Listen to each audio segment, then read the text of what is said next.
Shalom, friends! Welcome to Orange Socks, a podcast celebrating Jewish creativity. I'm your host, Yitzchak Muli, inviting you to join me in exploring the soul of Jewish expression. Shalom, friends! Welcome to the Orange Socks podcast.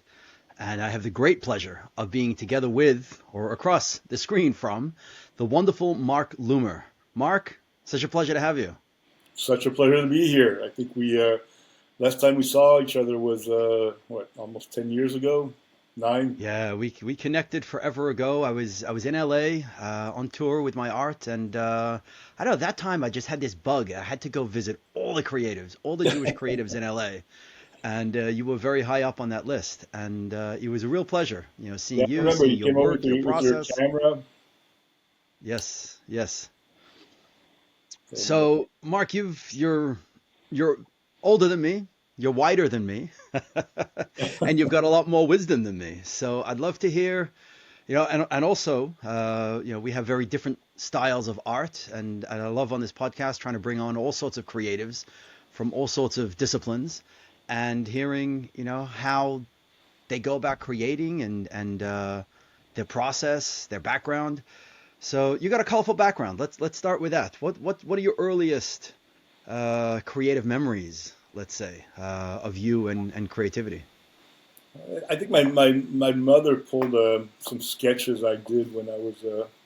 She pretended I was 2 years old, and I was trying to draw a car, and it had like a box and little doodles for wheels. So I just can't really remember a part of my life where I didn't have a pencil in my hand. And I think if a lot of times I have younger people that come over and, should I be an artist? Should I take that path? And I say, well, if you can live without your pencil for a day or two, maybe you should just do something else. Ooh. Those are some strong words. Those are some very strong words. Listen, it's not an easy path in life, and there are way easier ways to live and to make a living, and so it has to be an itch you really cannot stop So true. scratching. So I suppose, it's a good place to start. There's a lot more to creativity than making money. That's. There's a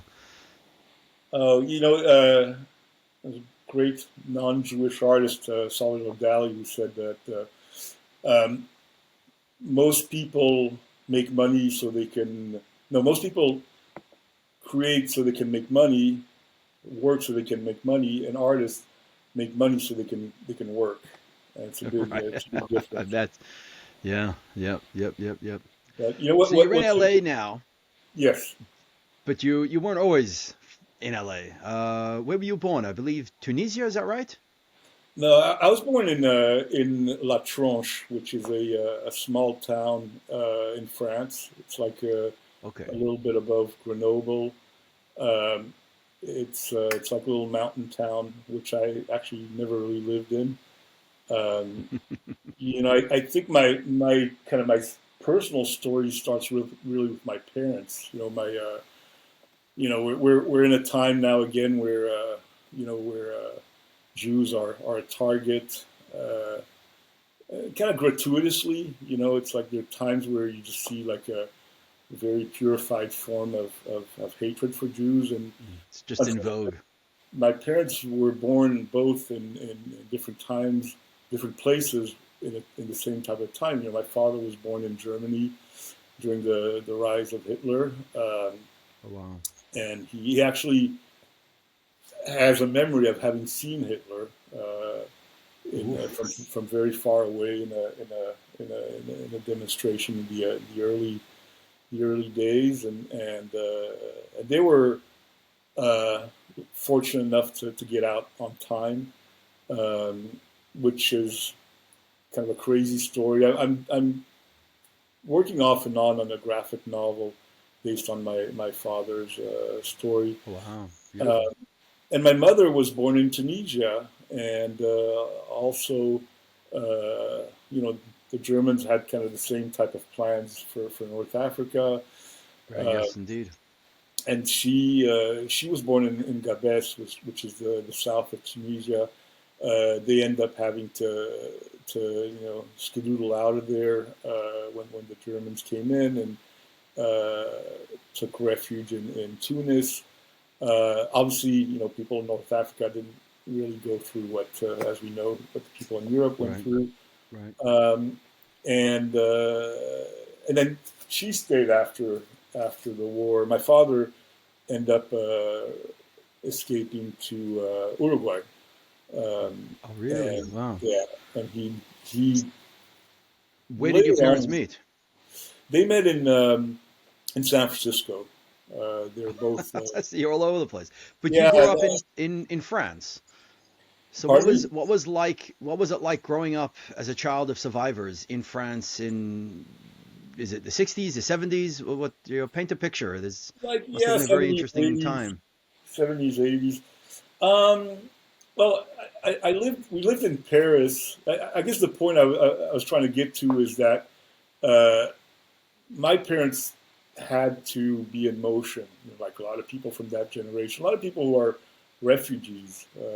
I have friends here who are refugees from South America. And I think once you have to like grab your stuff and get out of Dodge, it's a mindset, and some people settle, and some people are always in motion. My parents were the second kind. Like my father never bought a house. Always Right. found a way to move us somewhere else. They were both scientists. They were both university Okay. teachers, and they had assignments all over the world. So once we never collected dust very long anywhere. Right. Right. So that's an eclectic childhood. That definitely is I'm a big proponent of travel.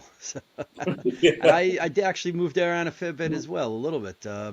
My mother was a refugee from Egypt. They were kicked Oh, out in '56 and ended up in Australia, but they settled a little bit more than yeah. sounds like your You're from parents. Australia, right? Yes, originally, yeah, I was born in Australia. You're born in Yeah, Australia. yeah, yeah, yeah. Yeah. So I think that was a big influence. Like literally growing up in a suitcase and really just spend being getting comfortable somewhere as a kid for a year, 2 years, and up we're off somewhere else. And it was also an interesting time because back then we were traveling a lot between Europe and the U.S. and and back then it was common to come back on a ship. You Right, right. we would fly back and I remember we used to fly Pan Am, and it was you didn't take planes like the way it's today. No, no, no. It's a different world. You put on a suit and it was the whole thing, and like serve you a meal like if it was in a restaurant. Right. But we always took a more our kind of our merry time on the way back, and we took ships. Like we would grab Right. a ship in Marseille or in Le Havre, and then take 5 days to get into New York, and then sail under the Statue of Liberty. So that pencil really came in handy. I remember my mother telling me about my childhood that I had a bag of Lego, and whenever she needed just me to be quiet and focus, like out of the way, she'd open up. The bag would open up, and then I'd sit there and play with Lego, and until it was time to move on or whatever it is was next. So I imagine your pencil and your drawings are easy to take a sketchbook with you. Were you sketching It throughout all was home. this? It was home. Like a lot of I think a lot of people who are artistic but don't have like a set roots. For me, very early on, I was doing comic books, and they were always kind of travel comic Related. books. So that was there are different ways to give sense to life. Obviously when you're from Yid or religious person, um, God Hashem gives you sense, but also art. I think that's why books and novels and stories are so important because they kind of organize life. They have a Yeah. beginning, have a conclusion, and end. They tell a story, they make a point. And I think when you're a creative, especially a creative, a storytelling creative, that becomes your home. You know, it's like Yeah. okay, I'm here. I'm sitting on a bunch of boxes. I'm sitting on a suitcase. I don't really know where, but I open my book, and then suddenly I have my characters There and I you have are. my world. So there's a lot of that. Did you have reoccurring, as you're saying, reoccurring characters that kind of came along the journey with you, or every day something else? Were you creating your own stories, or were Yeah, I you? had a character like you know. So we spent a lot of time in France, and obviously, you know, Tintin is very famous over there. I don't know if you're familiar with. So I saw that in your bio. That's awesome. You worked on Tintin?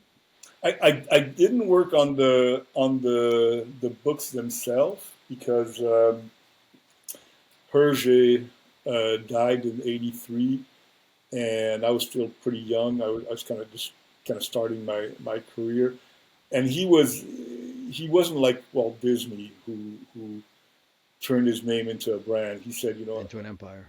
after I pass, nobody else is going to do another book. Um, but they were so popular. I mean, they sold back Yeah, then yeah. millions and millions. And so they created a studio where they were doing merchandising and advertising. And so I worked for the studio. I was an art That's director. awesome. They had Oh a wow. fashion Okay. line, and then I did some advertising, some drawing advertisements for them. So when was the first time that you got paid for a drawing? When was the first time I got paid for a drawing? Um, Or that you got paid for your work? That like the first job that you took? Being able to take this little kid's, daydream, this thing that you did to keep yourself occupied, and be able to translate it into, something not commercial, but be able to, pay your bills that way, or be able to make your way through life.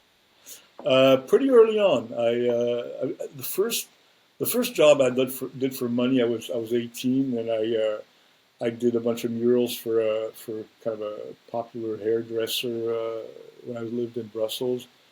Um, and then the guy didn't pay me, so I took him to court, which became a I don't want to say it became a habit, but I Oh God. you know I always get paid, and I think Right. I grabbed that habit from there. God. And you didn't, so you don't limit yourself to, to paper, to pencil and paper, you're saying that you did a mural. One of your first pieces is a mural, so you're comfortable, you know. Yeah, I mean, you know, two things about that. First of all, I, I studied in a school called La Cambre in Brussels, and it was based on the model of the Bauhaus. And the Bauhaus, they had this philosophy that you had to be kind of a Renaissance man. So if you came in and you wanted to be a painter, a fine artist, you had to spend 3 months studying architecture or typography Right. so that really was that's an influence I had my entire life. And as a professional, you know, I've done children's books. I've been an animator, an animation director. Worked in movies. I've done architecture for restaurants. I've had a graphic design firm. I've written scripts. So anything kind of So you really are the Renaissance man. yeah, I would say the heart of it is really children's books. That's really my the core. But uh, first of all, it's not enough to make a living, and Mm. and then children's books they're just very intense. You know, once you're when I'm working on a children's book, I'm really in the core of my work. You know, this is like really, I mean, it's a big world, but it's what I want to leave behind. So Right. if I have to do something, redo it 10 times, I'll redo it 10 times. And then when I'm working something that's more of a commission, you know, it's done, it's done. You know, so it's easier. Uh, Right. So the children's books are a lot closer to your heart. yeah, I mean, they're like you know, I don't know, my over, my I- that idea of being conscious of what you're leaving behind, that's it's beautiful. It's heavy. It's heavy also. I don't. Maybe I think of myself as super young, but I don't think along those lines. But maybe it is a good thing to think along those lines of what we're leaving behind, I mean, what I will don't know stay how in much you perpetuity leave beyond behind, us.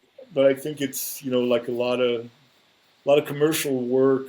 You do it, it's consumed, it's gone, Right. uh, and I just noticed in hindsight that the only part of my work that books that I've done 15, 20 years that are still sold, and they're still sold. Some of them are sold more than when I was first doing them.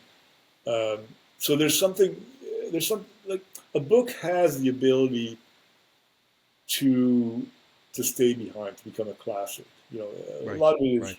what you do with it, and obviously how the public receives it. But Yeah. it's not like designing a brochure, Right.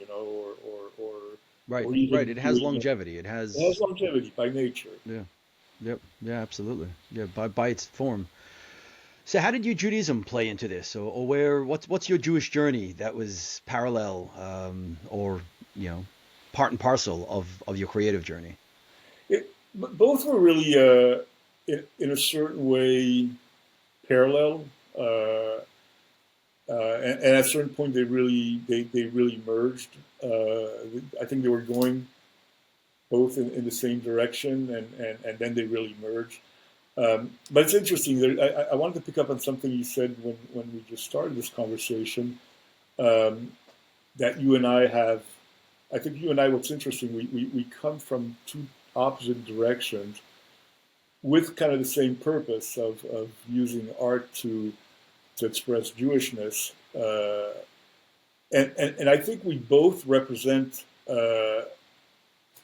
two ways to come at it. Like and I really notice in the Jewish world, there's really two types of artists. So they're people like me who've been really classically trained and but haven't had a formal Jewish education, and then become balachuvas, become closer, and then at a certain point bring our art into it.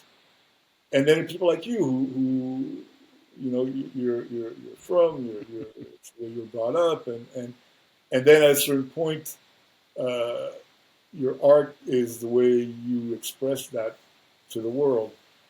And they're very interesting. I think the type of art you produce is different, depending Yeah. on Yeah. if you come one way or another. Um, I think they're like I know in what I do, because I also have still a good chunk of my work that's secular. I have an animation studio. I produce what we call regular animation. So you kind of have to mentally jump in and out of it, Sure. and Sure. I think somebody like your entire art is Yiddishkeit, Right. um, and I don't think one's better than the other. I think it's just very interesting two angles. No, Uh, it really is. It's a beautiful perspective. You said there's two kind of Jewish artists, and I'm like, I was trying to trying to think where you're going to go with that, and I wouldn't have, it's a good insight. It's a beautiful insight, and in a way, I'm still making it up as I go along. That's for sure.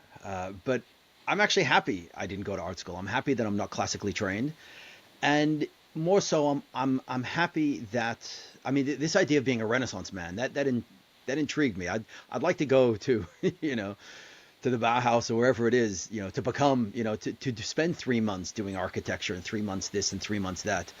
But the idea that some people are they're so classically trained in one medium or one process that they see the world through those eyes, and they don't get to see, you know, they have a not tunnel vision, but they have a perspective that when they see things through a certain perspective.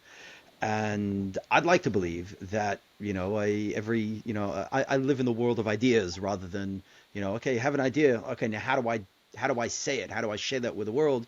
And it's any medium that's available, that I can work with. And I've kind of developed a theory that there are three basic components to all creativity, and there's what you say, your subject matter.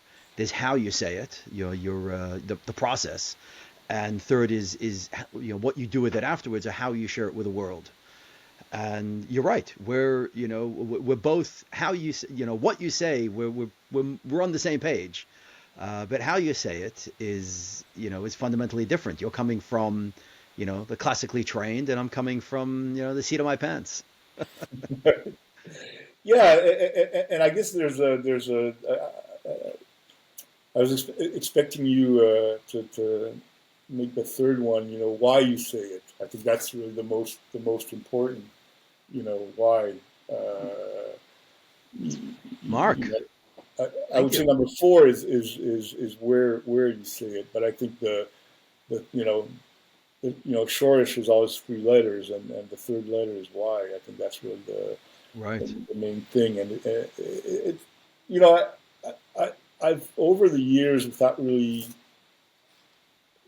looking forward to it or searching. I've been mentoring people. It's literally something that has really come from above, and and people, artists, when they're very young, are very interested, and I was the same way by technique. How do I become good? How do I know how to draw? How do I and that was my obsession probably until my mid 20s. That was the only thing I cared about. I would draw models. I would draw perspective. I would get anatomy books. To be as perfect as you can. Yes, perfect. Control the craft as much as you can. But then I realized that the part that really came later was really why was I doing it? Why what did I have to express? And a lot of times I advise uh, kids, their 20s, to focus much more on what they want to say, especially now in with AI and things where Right. the result can be spat out in a minute. In Um, seconds, yeah.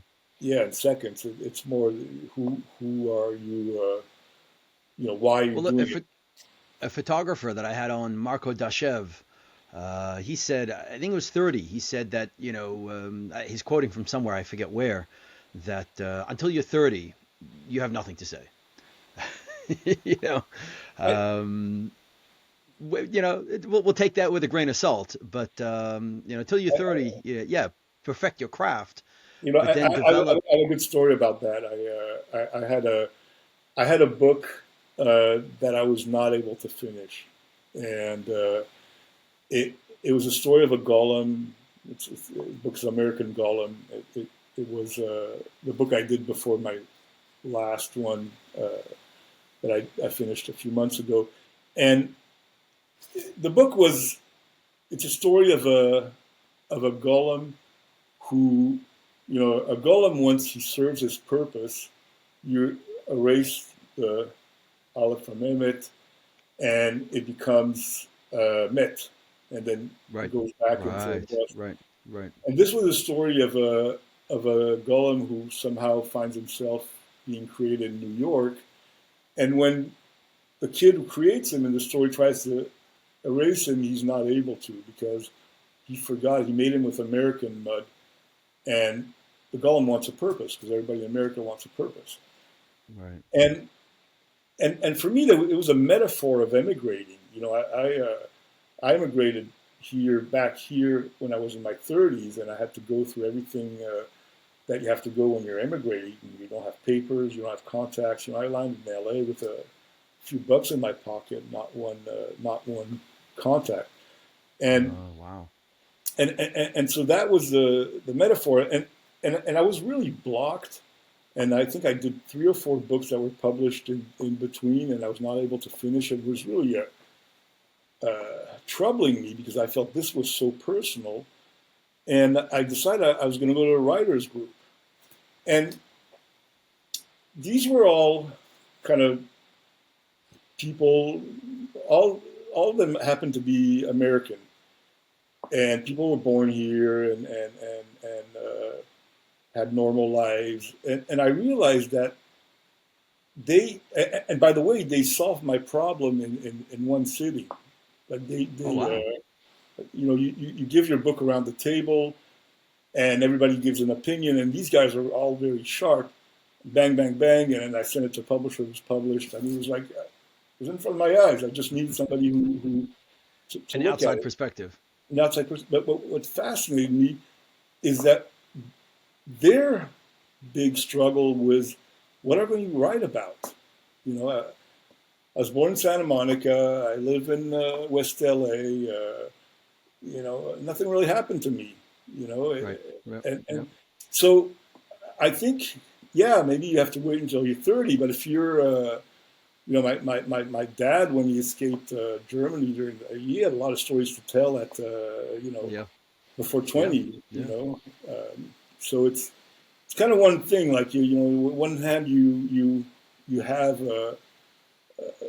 uneasy, lives that are not easy and adventures and which is not easy. But then you have stories to tell.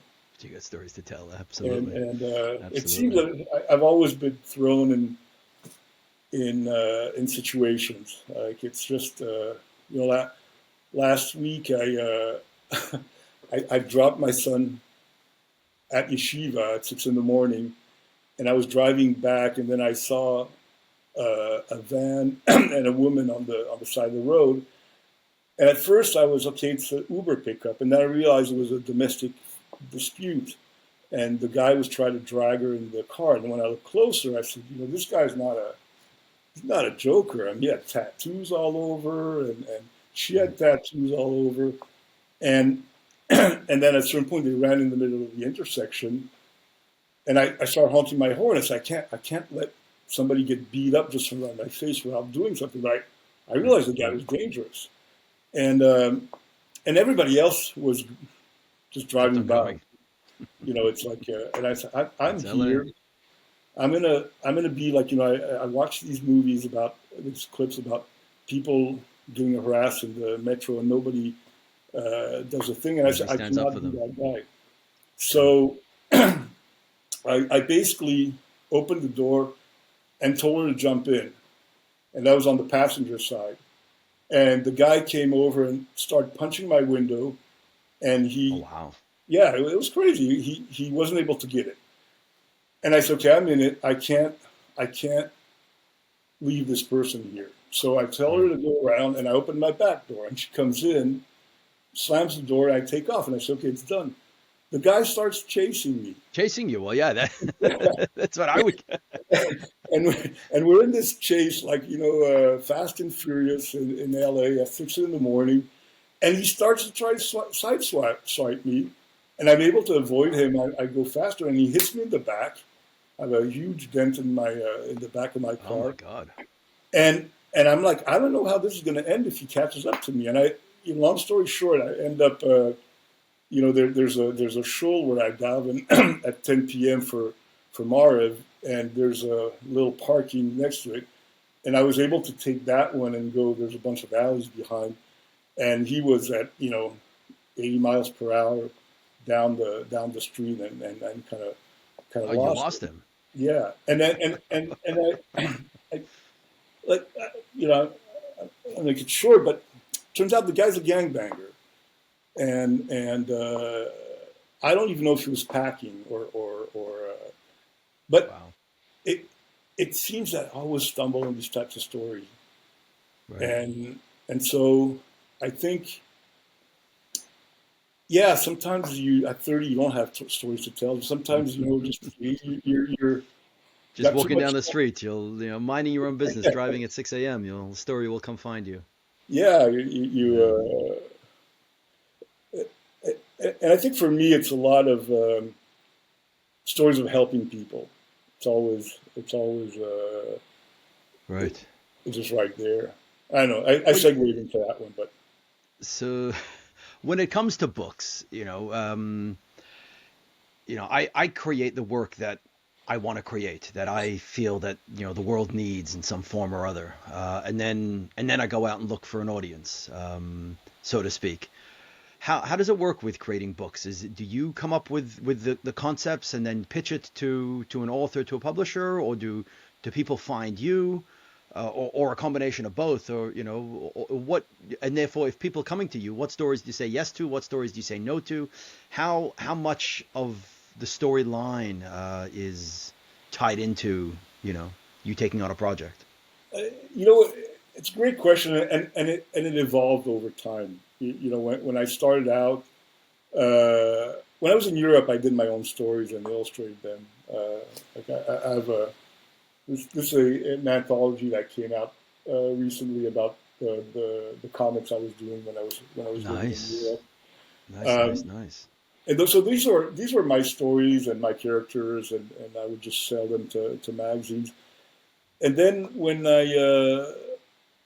I moved to America, I worked for movie studios first because I needed to get settled and I needed papers and all that.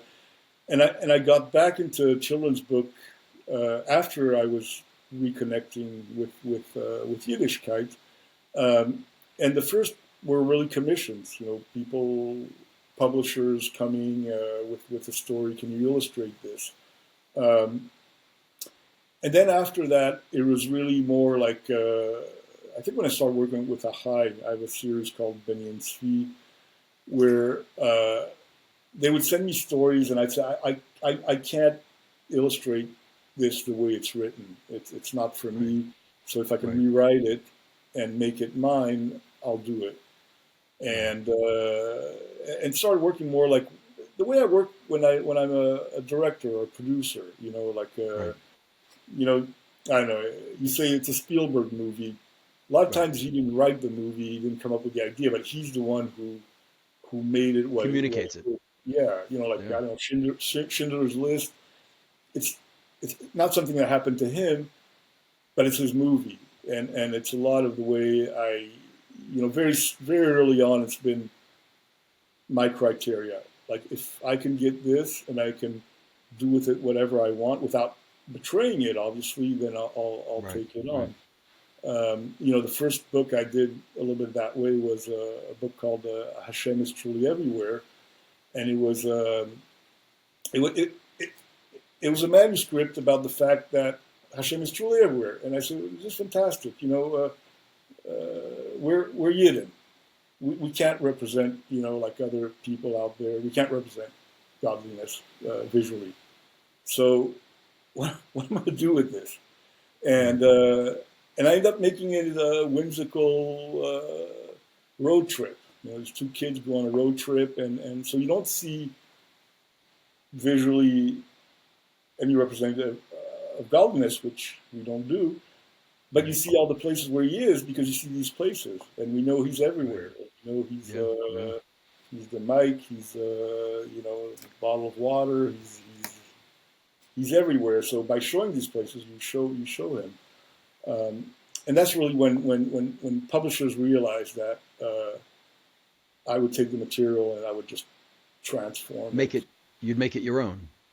make it my own, or make it make sense. Right. Right. So it's I a, think a, that's a more. Marc Lumer production, not just a story that they came to you and asked you to illustrate. Yeah, not just illustrate. And by the way, that's what illustrating children's books are. In Europe, there is much more that sense where in Europe, a writer and an illustrator get together and decide to produce something, Right. and they Right. are considered co-creators. Sure. And for some odd reason in the U.S., uh, you send your story to a publisher, and he matches you with an illustrator who's kind of like some type of a blue collar worker who put word on your images, which is not true because a lot of times a script for a children's book is very simple, and everything that happens in it comes from The, the the illustrator. illustrations. Yeah. Yeah. Yeah. Um, Yeah. and then at a certain point, you know, I got to a point where I said I just don't want to do anybody else's stories. and I realized publishers were coming to me for the images, and that I could sell my stories that way. It's very rare that I illustrate somebody else's work these days. Right. Well, are there any stories that have stood out to you of all the books? How many books have you published? Gosh, I don't even know. I You don't think I keep a running tally. All right, good. no, A between bunch. 15 and 20, I think, something Okay. like that. Okay, amazing. Amazing. Not enough. Not enough. Yeah, well, you're still young. You're still young. You and I both. Yeah. So Uh, are there any projects that have stood out to you throughout, I mean, it seems like they all need to be personal, but are some, more personal than others, that hit home, perhaps more than others. there are a few. There's one called Benny's Mitzvah Notes. I have it here. It's one I did for my son Benny. Um, Ah, that's so sweet. and basically, when he was little, um, you know, as parents, we had to write a note, a mitzvah note for him every day. Sure, sure. And he was in this school that was very PR, very well organized. And at the end of the year, they gave us all a book where they put the notes together one after the other, and I would illustrate them. And then I said, "This is a comic book." I didn't even realize that they were not thrown in the garbage. Right, right, And right, right. I sent it to my publisher, and I said, I want to do a book about this. And that was decided like in a week, and I think it took me a week to storyboard it, and And that was it. that was it. And in it, Benny was he didn't have his upshirt yet, and it was the story ends when he's 17, flying off Okay. to yeshiva. And the last image, I get so many letters of moms saying they read it, they cry because of that kind of last image. Um, Right. yeah, and so that one's really very important for me. The Golem story is important because it's kind of my metaphor for emigrating, for being a wandering Jew, Right. and I think the last book I worked on is really very important for me because it's a book when it was given to me or suggested. I didn't want to do it because I didn't know how. Like again, it was like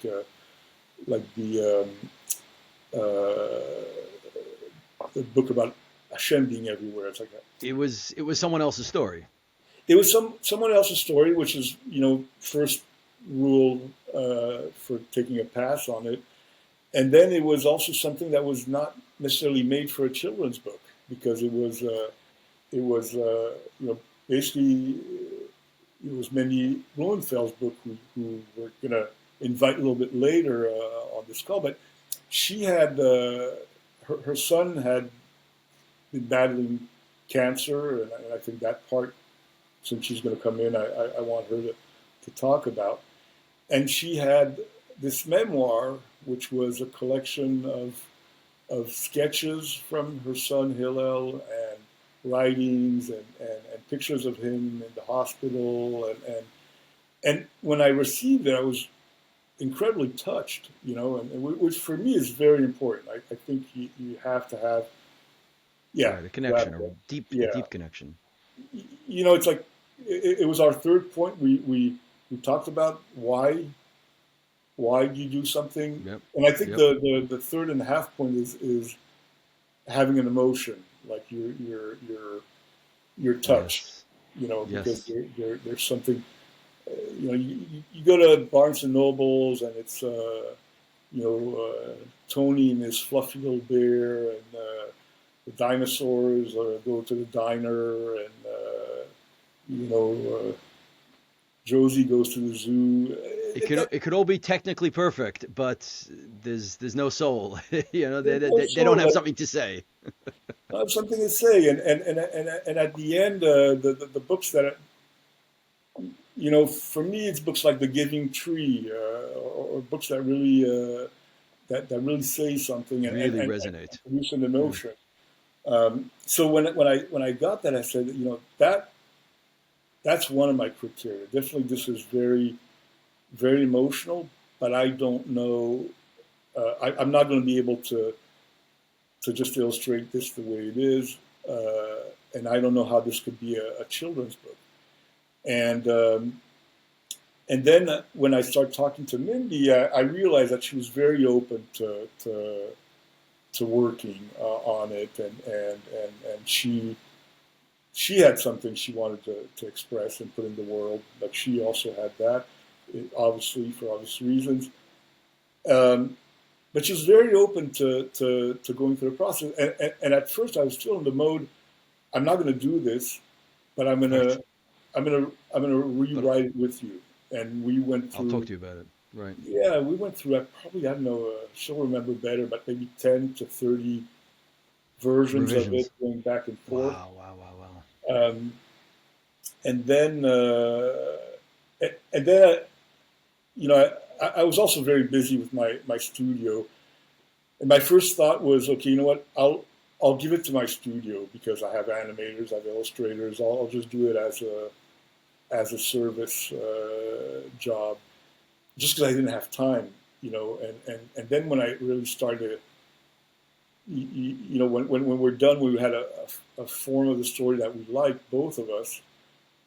Then I started storyboarding it, and I realized how emotional it was to storyboard it. Right. And you know what happens when you storyboard something as a director, you know, there's a life in it that a lot of times gets lost when you give it to somebody who's more junior on your team, and I just Right. could not accept that. Um, so I said, you know what, I'm going to I'm have to in. do it myself. It would be great to bring Mindy in and have Yes, her a little please, bit please. talk So, about shalom, Mindy. Hello, Hello. hello. Shalom, shalom. What an honor to be here. I've been listening, simply fascinated. Really amazing. and it was unfair because I started talking about you without you being here, so I Yeah, felt very yeah, no, embarrassed about that. no, I was listening. I was here. Yeah. It's All so right. interesting, Mark. I'm listening to what you were saying, how you don't take other people's books. I'm thinking, oh my gosh, I guess we really clicked then. You know, I have a whole other version of what happened then, which is really interesting.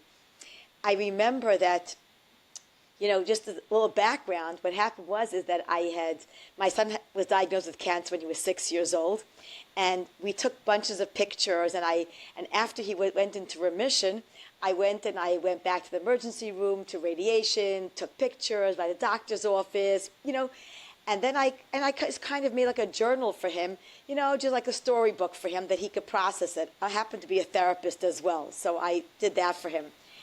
And then and then 10 years later, he passed at 16 years old.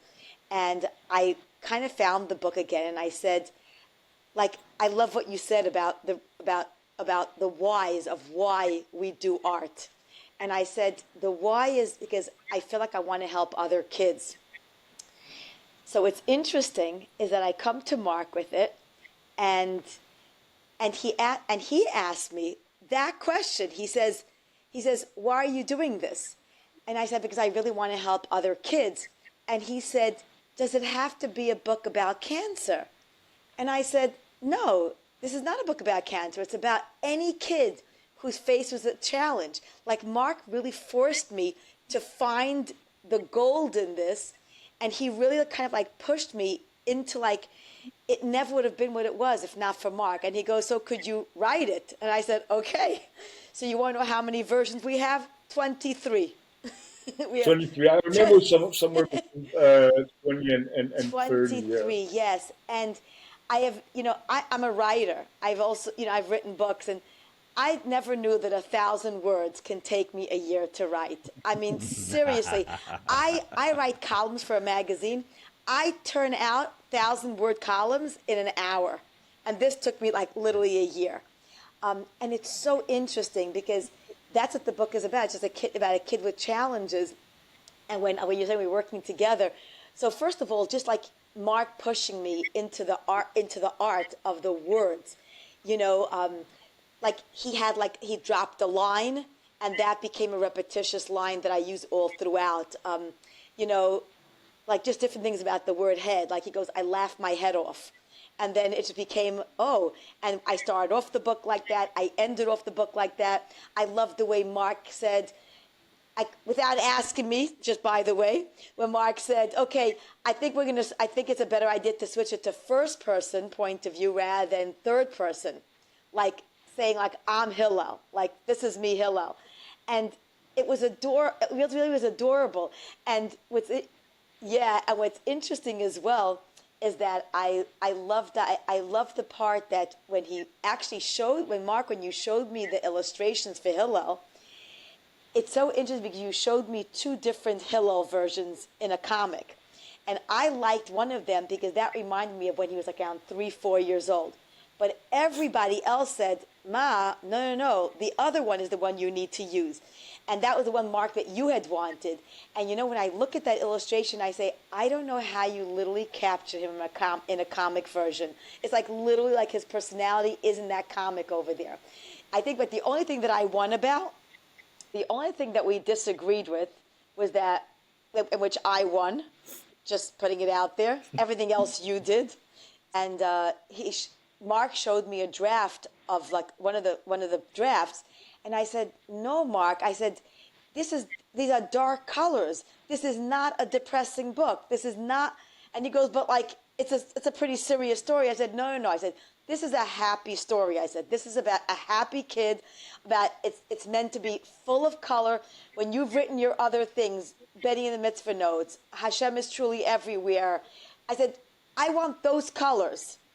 And like, I think, Mark, like you were taken aback and you're thinking, okay, how am I going to do that? Like that doesn't fit but you know what? You went back and you did it. And I loved when you said, yeah, you were right. Like the colors were just like, it was wonderful. And it's really, if you look at the colors, it's such a, here, I'll show it to you. Hold on. Here, we have over here, like the colors, like it just, you could see it. Like it just like, it's just wonderful, the colors. It's colorful and cheerful. And the only thing that I gave in for when we had the MRI, that's the only one that's in darker colors. But everything else is like, whoa, look at all this color. It's just amazing. It's fabulous, absolutely fabulous. And you know what? It's really been, it was such an incredible collaboration because Mark pushed me into ways that I didn't think it can go. And just working together. And I really had no idea that you didn't take other people's writing. But I think also at one point, Mark, as you had said, who actually did this writing? And I said, both of us. Like both of our names. It's both of our names on the cover because it's not just me. It's, you know, it felt like so connected that we did it together that it felt, honestly, it feels completely mine. And it feels completely yours, Mark. Like, which means anyone that knows me says, okay, Mindy, this is you. And anyone that knows Mark says, okay, that's completely Mark. And because I love Mark's illustrations and books, like I buy them all. And all my kids have it. I have 4 married children and I have, tons of grandchildren. All of my kids all have Mark's books. I mean, there's nothing to talk about. You know, I buy them every time I have new grandchildren or another, So it's, yeah. It's very interesting, just that, Mark, you were saying earlier about, that in Europe, the way it is that, a writer and an illustrator, they kind of get together and they say, okay, let's embark on this journey together. And they're both somewhat, you would imagine, on the same page or in the same stage. And here Mindy came to you with this book that is deeply, deeply personal, Mindy, to you, Yeah. of course. And I create work alone. That the beginning, middle, and end. I outsource what I can outsource, but it's very much my vision. And this idea of watching the two of you, hearing about the two of you and the way, Mindy, this is very much your book and your story. And the two of you are able to find space within each other and to be able to collaborate. So It was really it's amazing. wonderful to see that creative process. Again, in Europe where I come from, most popular comics and children's books are collaborations. And they really, like authors come like a band, you become the whole band, and there's at a certain point there's no, well, you know, one guy is doing more of the writing, the other guy is doing more of the images, and some of them, they're that even that is blurred.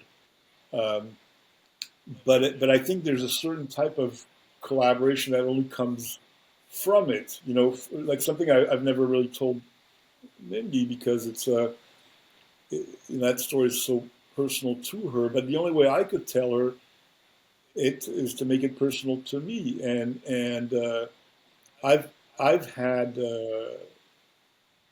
losses, um, and I have uh, a very strong connection to my son. You know, I've had my son later in life, um, and and that's what that was my emotional charge when I was doing it. And I think a book like this, you can't do it if it's not emotionally, it's not right.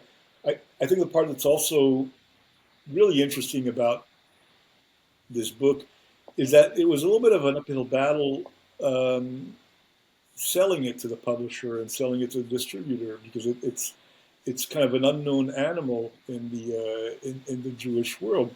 I, you know, in terms of the collaboration, it was fantastic because you know, the parts where I was wrong and she made me see it, and I think parts, I don't know, she was wrong, but there was no ego. It was like literally like for the colors, you know, I had a certain logic why I wanted to do that way. One of them is that it was going to take me 5 times the amount of time if I didn't full color. To be honest, water, watercolor takes a long, long time, and I was very busy. But anyway, you know, when I saw that she was right, I said, okay, I'll find a way. But the part also is uh, you know, we talked about having a purpose and I think try to bring the Jewish stories for kids. I don't want to say to a higher level, but to another level. You know, it's like when you look at children's book in the Jewish world, a lot of them They're serve a thematic. purpose. A lot of them are, They're thematic. they're Yeah. thematic. The story, there's no strong story with a plot and characterization. You don't have that, a climax, a rising action. You don't have any of that.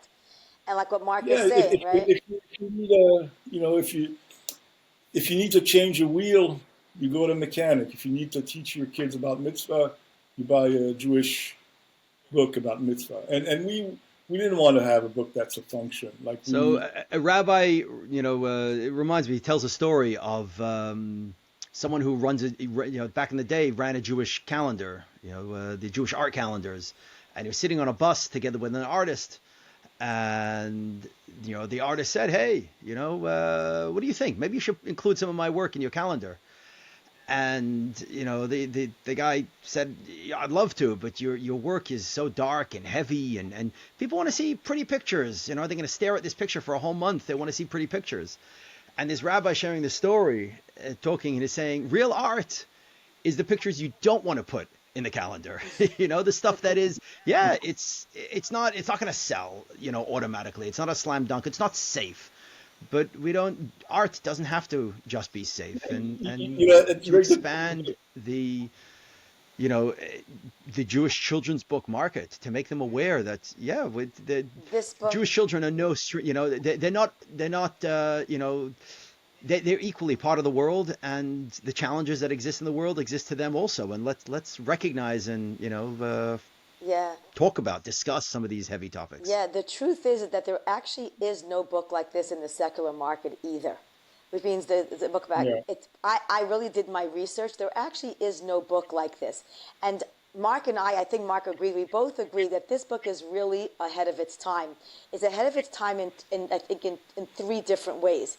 First of all, that this is a hybrid picture comic book it's a genre that doesn't actually exist yet because it's targeting younger children with comics. So you have a situation in which parents really need to read the book to their kids. Like it's like from age like 4 to 10 or 11. So you have kids who can read it on their own, but also parents will be reading it. So it's definitely an interesting age group that does this picture comic book. The second thing is that it actually doesn't have the word cancer, but it has the word brain tumor, radiation, surgery, it has all those words in it. And that's a whole different piece as well. And yes, I agree with what you're saying, is that kids need to hear of this, because if they could just, I always say, children are only as afraid as their parents are. So if we can say, this is okay, it's just life, it's just okay.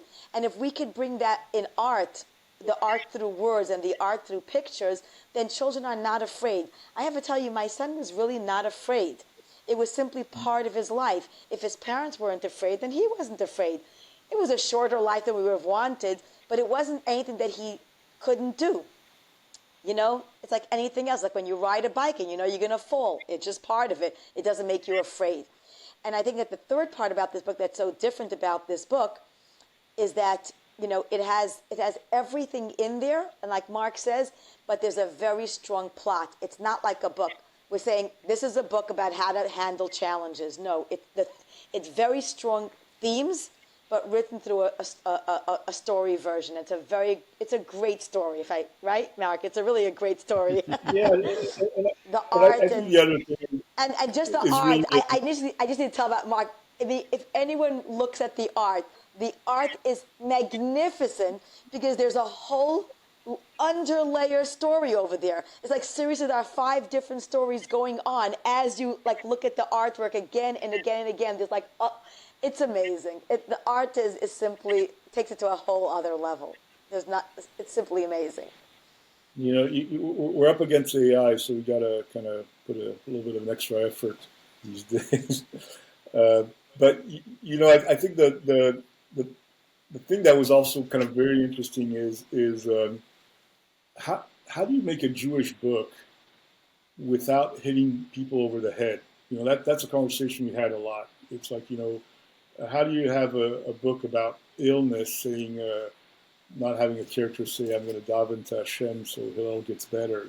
How do you, and, and, and and really what we came up with is, um, these are people who are Yidden, God-fearing Yidden. This is happening to them. Let's just show how they would approach it.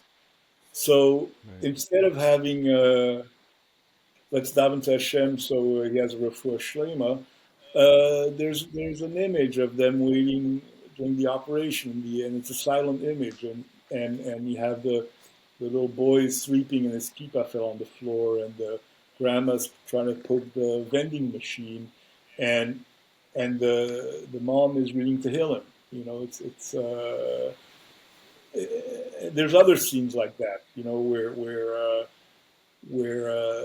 when he's better, um, they fly to the kotel, and again, we didn't say we thanked Hashem because Hillel got better. We show it, and I think it's a Right. lot of hopefully we'll do other work together, and it's a lot of what we want to put in there. There. I have some of my other books where I've read them to kids who are not Jewish, and there's always questions of who's Hashem, especially with Hashem is truly everywhere, and I'm always worried or interested in how can we make this universal, Well, and it was that was my question. If I can jump in, Mindy, you said that really a book like this doesn't exist in the secular market. Would the two of you consider, starting again from scratch, I'm sure, but rewriting it for a secular market, or is it intrinsically a Jewish story, So the way you're So describing, I'll, the so I'll prayer tell you, and so on? I owe this to Marc. Really, I did. I really wanted to keep it. I wanted to keep it like Parav, that I could actually put it into the secular market. And Marc said, he says, Mindy, he says, it's a Jewish book with a kid who has cancer. There's no way that you can't have Hashem in the story. And it's funny because everyone told me the same thing, my kids, my husband, my publisher. But when Marc said it finally, I said, okay, Like and the truth is that there is an organization that for the children with brain tumors, and they actually were interested in us redoing the book for the secular market. They said it's too religious Jewish, and they wanted to work with Scholastic. Which means Scholastic is like a huge publisher for children. They want to work with Scholastic, and they wanted us to redo it. And you know what? I think at that point it was no. My son was a religious kid. His faith was really important to him. And Mark made me see that this is the story. And we're going to sell it to only who hears that story. And that's it. And it doesn't matter how much more of a market it'll be otherwise. This is who we're giving it to. This is the message. So we can't compromise that message in order to get it out to more people. And honestly, it's like what you had said before, both of you, that books simply are there forever. And I truly believe, that this book will be reissued at a different stage, at a different time. It's actually a classic in the sense that it's not dated. There's hardly anything in the book that's dated that can't be in 20 years from now, can't be in 20 years past. So I truly believe that this is a classic, that what Mark has accomplished and made me be able to do is create a classic that really is going to be around. So when people are going to be ready to read comic books to their younger children, when 6-year-olds will be reading comic books, when people will be able to talk about cancer to their children, talk about any challenges, because there's other challenges in the book as well, this book is going to be there like, okay, here's the book again. So I believe that this is going to have a very long shelf life. Yeah, thanks to Mark's vision. I love that. I love that idea that you won't compromise. No, And in and art, you know what? in art, there's always that question. Part of it is it's just practical, and we had that debate.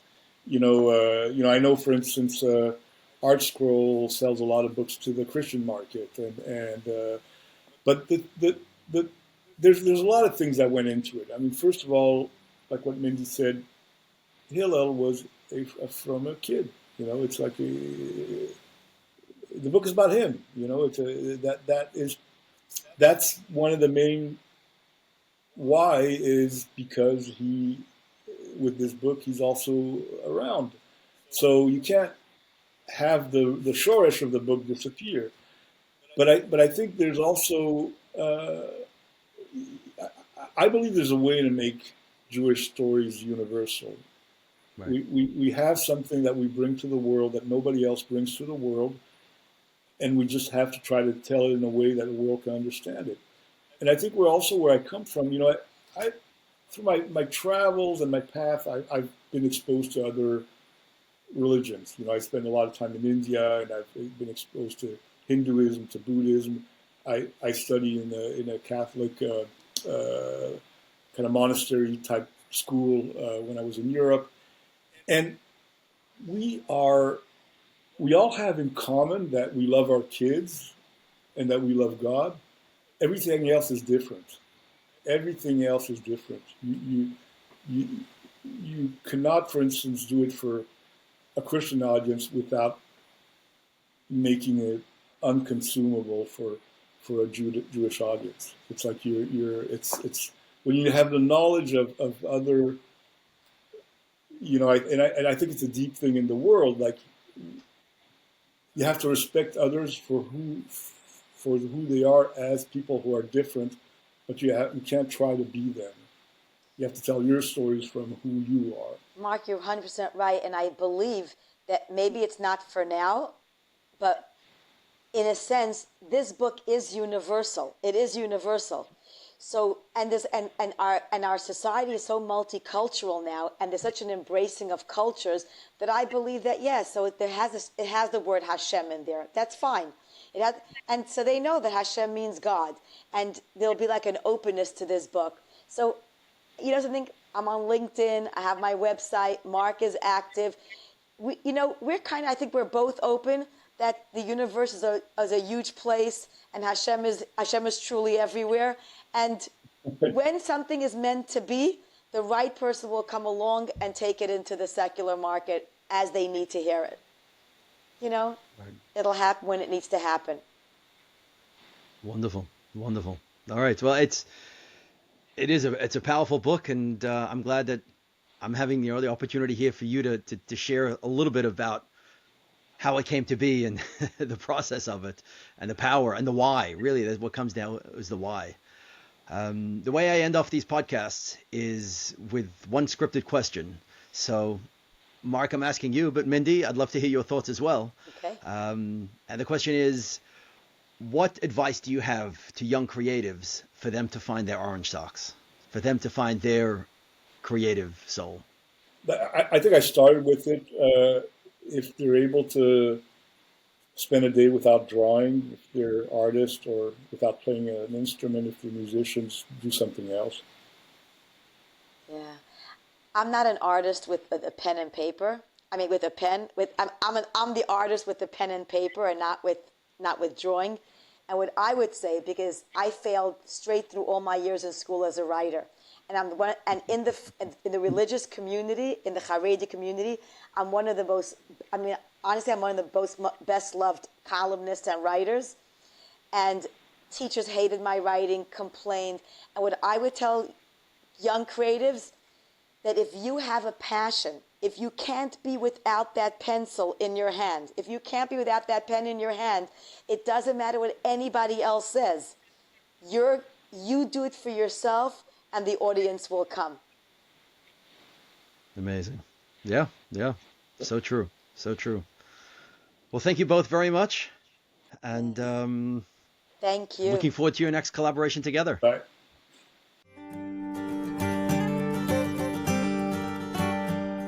היום נעשה משהו בלתי נשכח.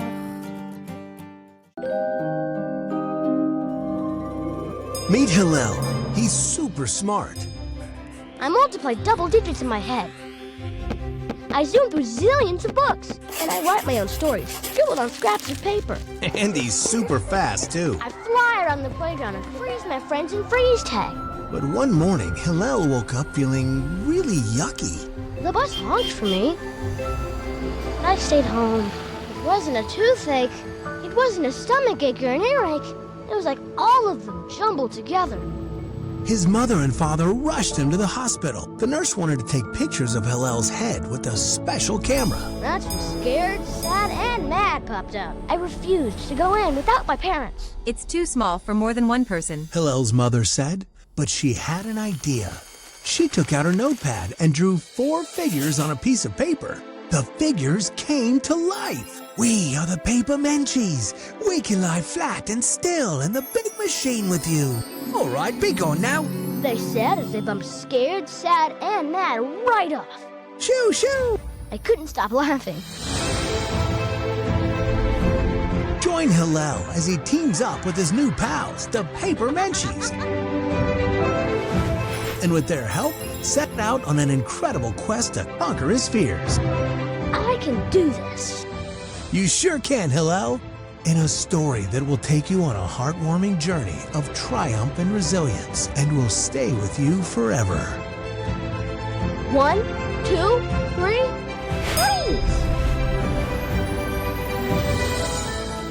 Hillel and the Paper Menchies. Available now.